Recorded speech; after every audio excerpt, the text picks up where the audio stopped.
नाश्ता असो किंवा जेवणासाठी खमंग खुसखुशीत पोटभरीचा हा पदार्थ आपल्याकडे हमखास बनवला जातो. आज आपण अळूचे थालीपीठ बनवणार आहोत. बनवायला अगदी सोपे आणि या खमंग खुसखुशीत थालीपीठासोबत चटपटीत चटणी. दोन्हीही पदार्थ काही मिनिटांमध्ये तयार होतात. अळूपासून फक्त वडी न बनवता हे थालीपीठ जरूर ट्राय करा. खमंग खुसखुशीत पोटभरीचा हा पदार्थ महाराष्ट्रीयन घरात हमखास बनवला जातो. मग चला बनवूया आजची ही रेसिपी. पण त्याआधी तुम्ही जर चॅनलवर नवीन असाल तर चॅनलला सबस्क्राईब, लाईक आणि शेअर मात्र जरूर करा.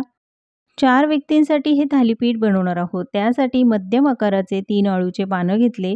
ते 2 ते 3 वेळा पाण्याने स्वच्छ धुवून घ्यायचे आहेत. त्यानंतर अळूच्या पानाची ही जाड शीर असते ती काढून टाकायची, कारण ती व्यवस्थित चिरली जाणार नाही आणि थालीपीठ खाताना ती दाताखाली येईल.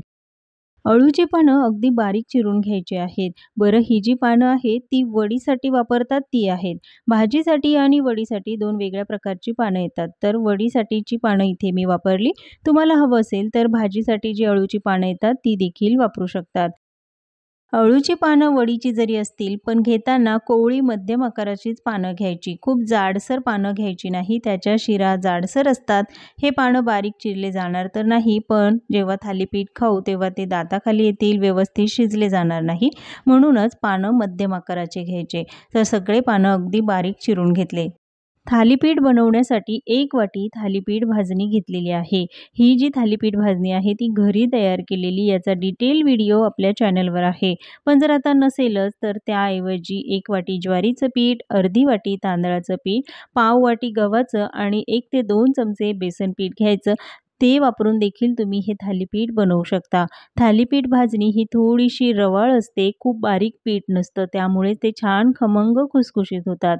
पाव चमचा हळद, अर्धा चमचा लाल तिखट, अर्धा चमचा मीठ आणि पाव चमचा यामध्ये ओवा घालून घेतला. आता हे व्यवस्थित मिक्स करून घ्यायचं. त्यानंतर जी चिरलेली अळूची पानं आहेत ती देखील यामध्येच घालायची.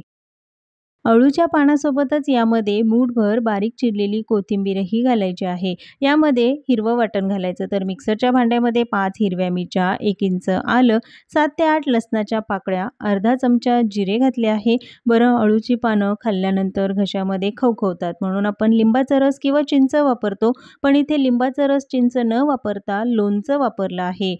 कैरीच्या लोणच्याची 1 फोड आणि थोडासा खार घेतला. पण जर लोणचं वापरायचं नसेल तर त्याऐवजी अर्धा लिंबाचा रसही घालू शकता.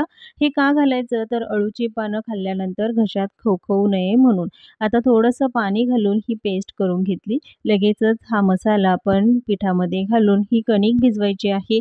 तर थालीपीठासाठी जी कणिक असते ती थोडीशी मऊसूत भिजवायची. म्हणजे आपण भाकरी बनवण्यासाठी जसं भिजवतो त्यापेक्षा हलकंसं पातळ ही कणिक असतं. थोडं-थोडं पाणी घालून आता थालीपीठाची ही कणिक भिजवून घेऊया.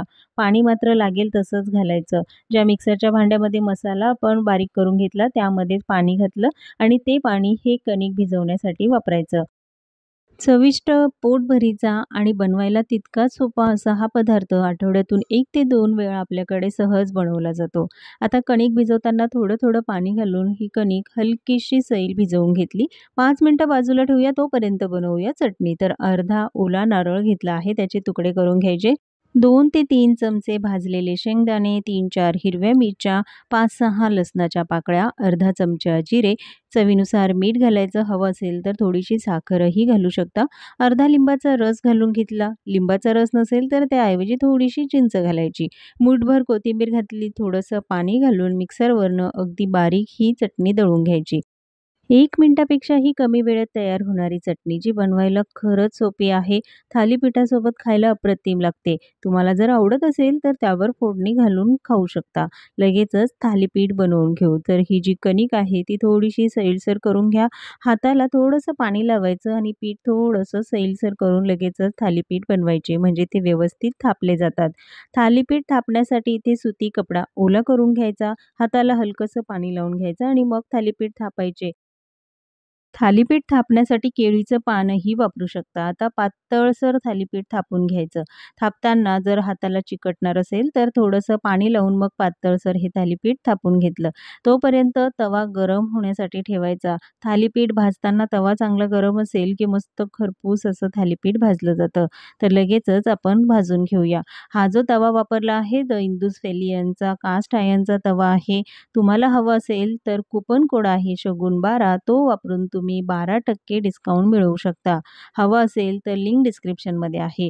तर एका बाजूने थालीपीठ व्यवस्थित भाजून घ्यायचं, पण थालीपीठ भाजताना गॅस हा मध्यम आचेवर ठेवायचा म्हणजे आतपर्यंत व्यवस्थित भाजलं जातं.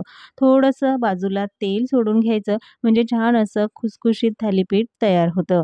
भाजताना घाई गडबड मात्र करायची नाही, नाहीतर आतमध्ये ते कच्चं राहील.